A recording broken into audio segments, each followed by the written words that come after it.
بہت ہی خاص مہمان، بٹ اسی کے ساتھ ساتھ وی ہیو ٹو کو ہوسٹس ود می پاکستان کے، جنہوں نے پاکستان پوڈ کاسٹ اسٹارٹ کی، the pioneer of pod cost ان پاکستان. جنید اکرم میرے ساتھ موجود ہیں ایز اے کو ہوسٹ، اینڈ اسی کے ساتھ ساتھ Talha Ahad who is the founder of Pakistan's largest and first digital first news network. اور اس کے ساتھ ساتھ I like to introduce the guest ہمارے ساتھ آج موجود ہیں for the first time in the history of Pakistan, Pakistan کے former prime minister Imran Khan sahib. Sir thank you so much for being part of the show. میں چاہوں گا کہ جنید بھائی آپ اسٹارٹ کریں ود کوشچن. السلام علیکم خان صاحب، thank you so much for the opportunity. Khan صاحب ہم ٹریڈیشنل سوالوں پہ تو آئیں گے، لیکن I am gonna start with some thing جو کہ میں نے کبھی کسی انٹرویو میں نہیں دیکھا کسی نے آپ سے پوچھا ہو، and it's something very close to my heart. I mean you are a man of strong nerves. آپ نے ماشاء اللہ اسپورٹس میں اتنے سال دیے، پھر آپ کی اپنی 25 سال کی جد و جہد ہے political. we've seen you and people idolize you for your strength. But at the end of the day, you're a human being. And جو بھی recent developments ہوئے ہیں, it must have disappointed you in some way or the other. How are you feeling emotionally about this? دیکھیے جنید، پہلے سب کے لیے because میرا 70 سال کا آلموسٹ ہو گیا ہوں، تو آپ سب جو یوتھ ہے اس ملک کی، جو فیوچر ہے، اس کو ایک بڑی امپورٹنٹ چیز ریئلائز کرنی ہے کہ دیکھیں جو زندگی ہے نا، وہ کبھی ایک اسٹریٹ لائن میں نہیں جاتی. کوئی آج تک دنیا میں ایسا انسان نہیں آیا جو ایک دم زیرو سے ایک دم کامیاب ہو گیا. وہ ایک سائیکلز میں جاتا ہے، اونچ نیچ زندگی کا نام ہے. اور جتنا آپ اوپر کو ایم کریں گے اتنی آپ کو ڈاؤن سائڈ زندگی میں آئے گے، برے وقت آئیں گے. جتنا آپ اوپر جائیں گے گریں گے بھی آپ کافی. سو دیکھیں، ایک یہ جو آپ کی زندگی کی جو اسٹرگل ہے، اگر آپ نے کوئی بھی چیز اچیو کی ہو، اور خاص طور پہ جو اسپورٹس ہے، اسپورٹس ایک ایسا قیمتی سبق آپ کو سکھاتی ہے جو شاید اور کوئی چیز نہیں سکھاتی. اور وہ کیا ہے؟ ہار جیت. آپ کو ہارنے کے بھی ڈائنامک سمجھ آتے ہیں، آپ جیتنے کے بھی کو سمجھ جاتے ہیں کہ جیت پرماننٹ نہیں ہے. وہ تھوڑی دیر اگر آپ نے محنت نہ کی تو پھر آپ نیچے آ جائیں گے. تو یہ جو سائیکل ہے، یہ ایک میری ایسی ٹریننگ ہوئی ہے جو کسی پولیٹیشین کی وہ ٹریننگ نہیں ہے. کوئی پولیٹیشین نے 20 سال کھیلوں کی گراؤنڈوں میں ہار جیت نہیں دیکھی. سو کسی نے پولیٹکس میں پاکستان میں سوائے قائد اعظم کے 22 سال اپنی زندگی کے گزارے اپوزیشن میں نہیں ہے، کسی نے نہیں گزارے، اور مشکل وقت میں. سو دیکھیں، یہ میری بڑی مکس فیلنگز ہیں اس پہ. یہ جو ہوا ہے، ایک کہ اتنی بڑی باہر کی سازش ہوئی، اور وہ سازش کو کامیاب کرنے کے لیے پاکستان میں جو میر جعفر اور میر صادق، انہوں نے پورا ساتھ دیا ان کا، اور سب نے مل کے ایک الیکٹڈ گورنمنٹ کو گرایا جو 22 کروڑ لوگوں کی الیکٹڈ جو ریپرزینٹ کرتی تھی.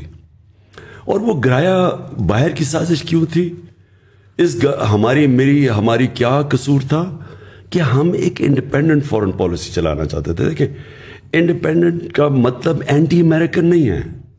میں کبھی بھی، بلکہ میں تو اینٹی انڈین بھی نہیں ہوں. میں تو بی جے پی اور آر ایس ایس کی جو ریسسٹ پالیسی اور جو کشمیر میں انہوں نے کیا ہے اس کے خلاف ہوں. لیکن انڈیا میں ہر قسم کی سوچ ہے. میری دوستیاں بھی بڑی ہیں. امریکہ بھی ویسا ہی ہے.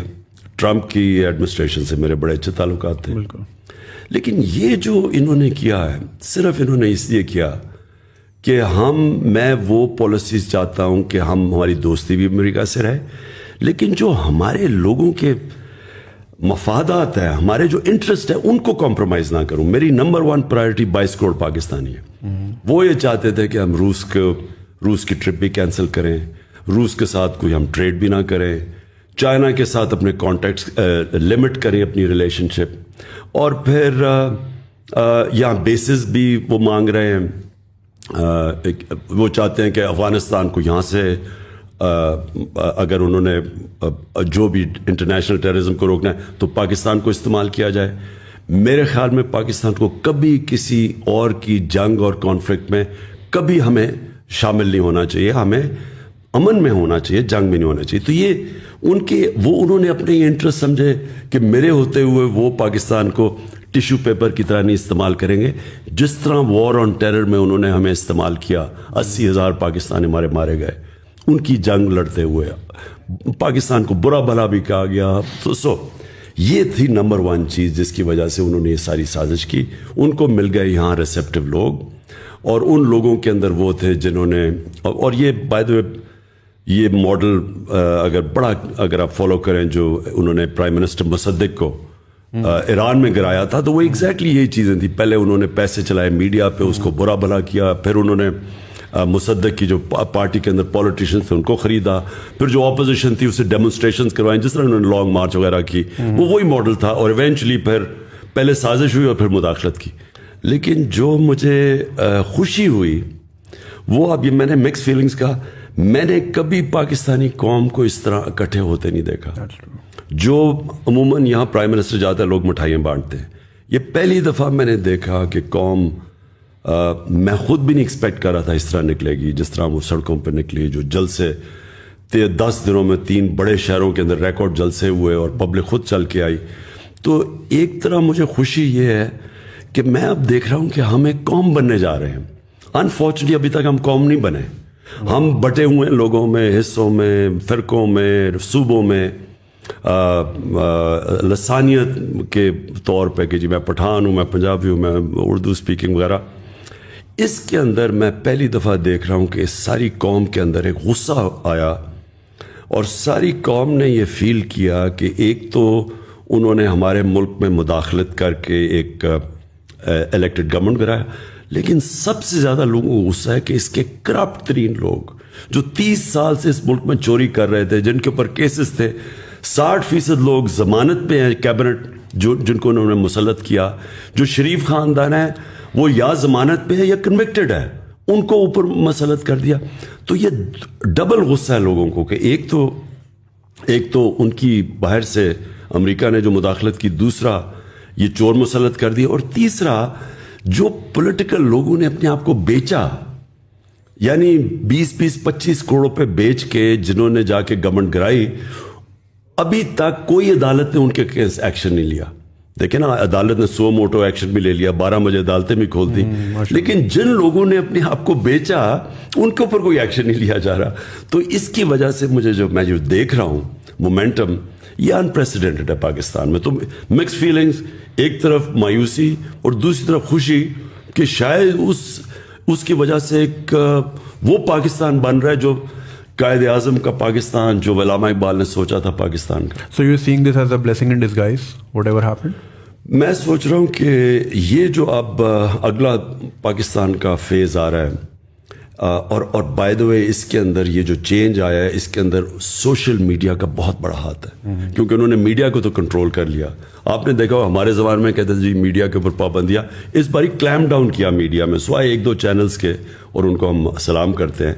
انہوں نے میڈیا کے اوپر پورا کنٹرول کیا, لیکن اس کے باوجود سوشل میڈیا کی وجہ سے اتنا شعور ہے, قوم اتنی بیدار ہو چکی ہے کہ آپ نے دیکھا کہ یہ مومنٹم بلڈ. اور جب انشاءاللہ میں یہ اسلام آباد حقیقی آزادی مارچ کی ڈیٹ دوں گا, میری ایک کنٹینشن ہے, میری ایکسپیرئنس ہے 26 سال کا پالیٹکس میں, کہ یہ سب سے زیادہ پاکستان کی تاریخ میں پبلک نکلے گی. So just adding to what Junaid Saab said, how do you feel about JKT and Aleem Khan? شروع میں آپ کے ساتھ بہت کلوزلی انہوں نے سپورٹ کیا ایٹ دیٹ ٹائم جب بالکل پی ٹی آئی ڈیولپ ہو رہی تھی, الیکشن سے بہت زیادہ آپ کو آنے میں کیا, اور سڈنلی اس موقع کے اوپر they have change the sides, اور ابھی ملاقاتیں بھی ہوئیں. سو وہ ویژولس دیکھ کے وٹ واز یور فیلنگ؟ دیکھیں دونوں کی کنٹریبیوشن بڑی تھی. دونوں آج سے 11 سال پہلے پارٹی کے اندر آئے تھے. پارٹی یاد رکھیں 26 سال سے چل رہی تھی. تو جب پارٹی اٹھی, جب ہمارا مینار پاکستان میں 30 اکتوبر 2011 کو ایک دم ایکسپلوڈ کی پاکستان کی پولیٹکس میں پی ٹی آئی, تو دونوں اس کے بعد جوائن کیا, اور دونوں نے محنت بھی کی. جو مجھے ڈس اپوائنٹمنٹ ہوئی ان کے اوپر وہ یہ کہ انہوں نے محنت کی, لیکن کیا محنت کی اس آئیڈیل کے لیے جس کی وجہ سے میں 26 سال پہلے پولیٹکس میں آیا تھا. میری پاکستان میں ایک وہ آدمی جس کو اللہ سب کچھ دے چکا تھا, میں تو پولیٹکس میں ایک آئیڈیلزم لے کے آیا تھا کہ ہم نے ایک نیا پاکستان بنانا ہے جو ایک فلاحی ریاست بنے گی, جدھر رول آف لا ہوگا, قانون کے سامنے سب ایک برابر ہوں گے. کیا ان کے وہی آئیڈیلز تھے؟ اور انفارچونیٹلی میں سمجھتا ہوں کہ ان کا اور مقصد تھا وہ پاور میں آنے کا. وہ ان کا وہ آئیڈیل نہیں تھا جو میرا تھا. میرے خیال میں وہ پاور میں وہ، اور وہ پھر واضح بھی ہو گیا، کیونکہ اگر ان کا وہ آئیڈیل ہوتا تو وہ آج ان لوگوں کے ساتھ نہ کھڑے ہوتے جن کو میں 26 سال سے کہہ رہا ہوں کہ ملک کے سب سے بڑے ڈاکو ہیں. میں تو بلکہ چوروں کی وجہ سے تو آیا تھا پالیٹکس میں. میں نے تو پہلے دن سے کرپشن کو مین ایشو اٹھا کے ان دونوں جو فیملیز ہیں جو لوٹ رہی تھیں ملک کو، ان کے خلاف آیا تھا. اگر آج وہ ان کے ساتھ چلے گئے ہیں تو اس کا مطلب کہ ان کا یہ تو آئیڈیل نہیں تھا رول آف لا. انصاف کی تحریک جو تھی، رول آف لا کا مطلب قانون کے سامنے سب ایک برابر. میرے خیال میں وہ بھی جب ان کا یہ نہیں تھا، وہ بھی سمجھتے تھے کہ پاور میں آ کے تو وہ پاور کی پریولیجز انہوں نے استعمال کرنی تھی. دیکھیں پاور میں آ کے پیسہ میری اگر بزنس ہو، میں پاور میں آ کے تو بڑے آرام سے پیسے بنا سکتا ہوں. میں ہر طرح پریویل کر سکتا ہوں. اگر میں ریل اسٹیٹ میں ہوں تو میں انلیگل زمین کو پاور میں آ کے لیگل کروا سکتا ہوں، گرین کو گرے کروا کے اربوں روپیہ بنا سکتا ہوں. میرے تو بڑا آسان ہے. آج اگر مثلا ملک ریاض پاور میں آ جائیں تو ملک ریاض تو دنیا کے سب سے امیر آدمی بن سکتے ہیں، کیونکہ پاور میں تو آپ کے پاس سب اپرچونیٹیز ہیں. سو بزنس اگر آپ نے کرنی ہے تو آپ علیحدہ رہیں. میری نظر میں اگر پالیٹکس کرنی ہے تو ایک ہائر آئیڈیل کے لیے آئے. میں نہیں ابھی اپنے لیے بنا سکتا تھا. نواز شریف نے جتنی دیر میں نے پرائم منسٹر رہا ہوں، نواز شریف تب تک 18 فیکٹریاں بنا چکا تھا. نیشنلائز بینک سے پیسے لے کے فیکٹریاں بنائی اور پھر وہ قرضے معاف کروا لیے. تو یہ تو چوری ہے، یہ بزنس نہیں ہے. تو میں سمجھتا ہوں کہ جو پاور میں آئے، اور انشاءاللہ اب جس کو میں ٹکٹ دوں گا اپنی پارٹی کے اندر، میں اس سے پہلے پلیج لوں گا کہ اگر آپ کوئی بزنس کرنا چاہتے ہیں پاور میں نہ آئیں. اگر آپ پاور میں آتے ہیں تو یہ نہ سمجھنا کہ میں آپ کی بزنس کو فائدہ کرواؤں گا انلیگلی. تو انفارچونیٹلی جہانگیر کا پھنس گیا ایشو وہ چینی کی، جب قیمتیں اوپر گئیں تو جب شوگر مافیا کے اوپر پہلی دفعہ انکوائری بٹھائی تو ادھر ڈفرینسز آ گئے. علیم خان کا یہ ہے کہ انہوں نے 300 ایکڑ زمین لے لی راوی کے اندر، وہ لیگل کروانا چاہتے تھے، اور راوی کے بیڈ کے اوپر انلیگل ہے زمین. پلس ان کے کیسز نیب میں بھی تھے، ان کے کیسز یہ پینڈوراز پیپر میں بھی ان کا نام آ گیا. تو وہ میرے خیال میں وہ میرے سے ایکسپیکٹ کرتے تھے کہ جب میں، کیونکہ ہم پاور میں ہیں تو ہم وہی چیزیں کریں جو نواز شریف اور یہ زرداری کرتے آئے ہیں کہ پاور میں آ کے سارے غلط کام جائز کروا دیں. تو ڈفرینسز ادھر سے ہوئے ہیں، اور اب وہ جدھر چلے گئے ہیں کلیئرلی یہ ہے کہ ان کے لیے کرپشن کوئی ایشو نہیں ہے. تھوڑا سا میں اس پہ اگر زوم ان کروں، ظاہر آپ نے ایک بڑے لیول پہ تو آپ نے کہا کہ فورن کنسپریسی اور ایک یہ کہ باہر کی سازش ہے جس کے اندر جو ہے وہ دوسرے ملک ملوث ہیں. اگر میں لیکن تھوڑا زوم ان کروں پالیٹیشینس کو، چلے آئی انڈرسٹینڈ آپ کی پالیٹکس بھی یہ رہی ہے کہ politicians have been corrupt in Pakistan and it's easily believable as well. But then we saw کہ انسٹیٹیوشنز میں بہت ساری چیزیں ہوئی. ہم نے دیکھا رات کو عدالت بھی کھلی، ہم نے اور بہت ساری چیزیں دیکھی. ہم ٹویٹر پہ جاتے ہیں تو people are very aggressive towards institutions these days. آپ کا اس کے بارے میں اگر میں تھوڑا سا آپ سے پوچھوں کہ زوم ان کر کے how do you feel about the judiciary and the establishment جو کنونشنل اسٹیٹس کو کنسیڈر ہوتی ہے؟ دیکھیں میں بڑا کانشیس ایک چیز کا ہوں کہ یہ ملک نے جب، اور میرے میں کوئی شک نہیں کہ یہ ملک نے بڑا عظیم ملک بننا ہے. میں آپ یہ کہیں گے کہ 3.5 سال میں نے رہ کے کیا ایکسپیرینس کیا. میں نے ریئلائز کیا کہ پاکستان کا جو پوٹینشیل ہے اس کو چھوٹا سا بھی 5% بھی ہم نہیں پہنچ رہے اس کے اوپر، کہ اس میں پوٹینشیل بہت ہے. اللہ نے بڑی، جدھر دیکھیں تو پوٹینشیل ہے اوپر آنے کا. ہر فیلڈ کے اندر پاکستان اوپر آ سکتا ہے. ہمارا پرابلم کیا ہے؟ رول آف لا نہیں ہے. ہمارا پرابلم یہ ہے کہ جو طاقتور ہے وہ اپنے آپ کو قانون کے نیچے نہیں لے کے آتا. سو جو سٹرگل ہے اس وقت پاکستان کی وہ ہے انصاف کی. دیکھیں کوئی بھی دنیا میں آپ کوئی ملک لے لیں جدھر رول آف لا نہیں ہے وہاں غربت ہے. کوئی ملک لے لیں. ڈیولپنگ ورلڈ کا مسئلہ ہی رول آف لا نہ ہونے کا ہے. ہر ڈیولپنگ ورلڈ کے اندر ان کی جو رولنگ ایلیٹ ہے وہ پیسے چوری کر کے باہر، منی لانڈر کر کے باہر چلی جاتی ہے. جو فیکٹ آئی پینل کی رپورٹ ہے، سیکرٹری جنرل UN کے نیچے جو پینل بیٹھی تھی، $1.7 ٹریلین ہر سال، 1700 ارب روپیہ ہر سال غریب ملکوں سے چوری ہو کے، منی لانڈر ہو کے ویسٹرن کیپٹلز میں، مے فیئر ٹائپ فلیٹس کے اندر، آف شور اکاؤنٹس میں چلے جاتے ہیں. غریب ملک غریب ہوتے جا رہے ہیں، امیر امیر ہوتے جا رہے ہیں، کیونکہ وہ یہ پیسہ ادھر جب جاتا ہے ان کو تو نوکریاں وہاں ملتی ہیں، فائدہ ہوتا ہے.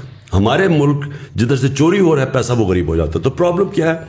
ہمارے پاس وہ انصاف کا نظام نہیں ہے جو طاقتور ڈاکو کو پکڑ سکے.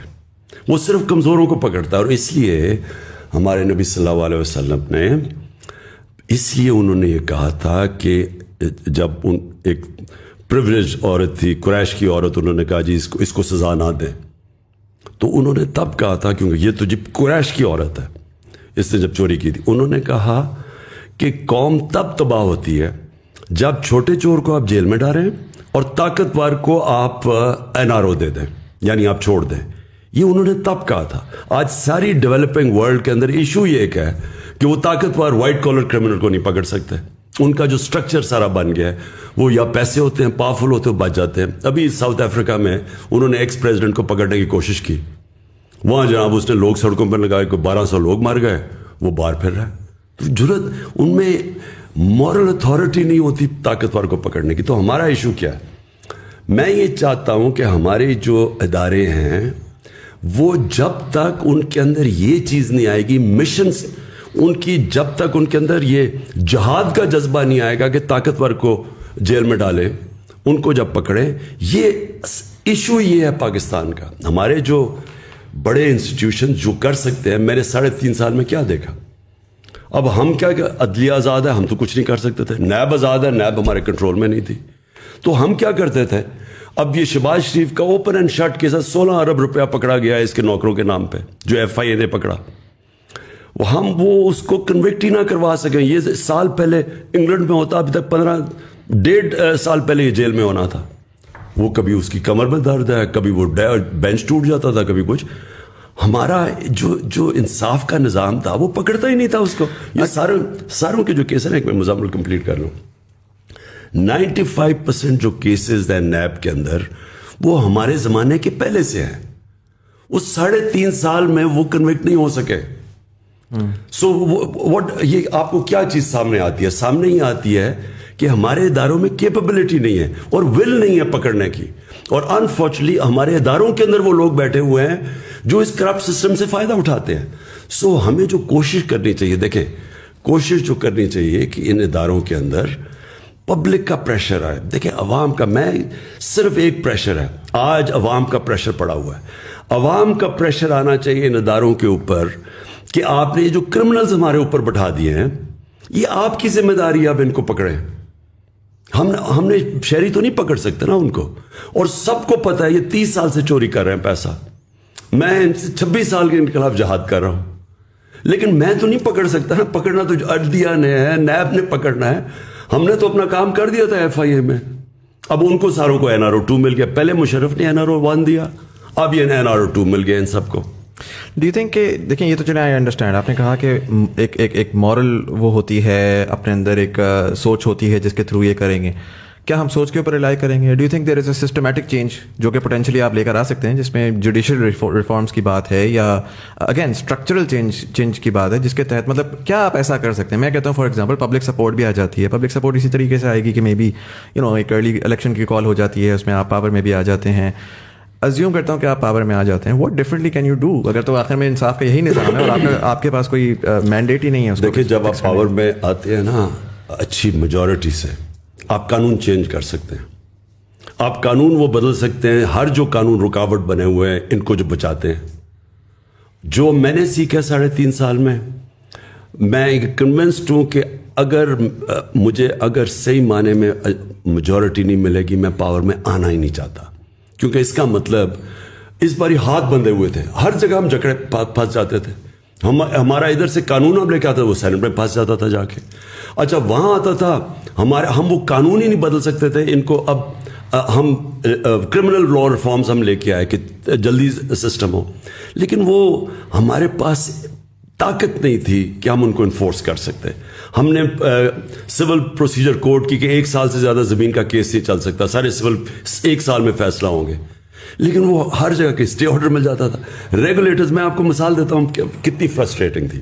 اب ریگولیٹرز ہیں, ریگولیٹر کا مطلب اب یہ مثلا شوگر مافیا ہے, سیمنٹ کے اندر کارٹلز بنے ہوئے ہیں, بڑے بڑے کارٹلز بنے ہوئے ہیں, آئل مارکیٹنگ کمپنیز کے کارٹل ہیں. اور ان کو پروٹیکٹ کون کرتا ہے عوام کو ان کارٹل سے؟ Competition commission.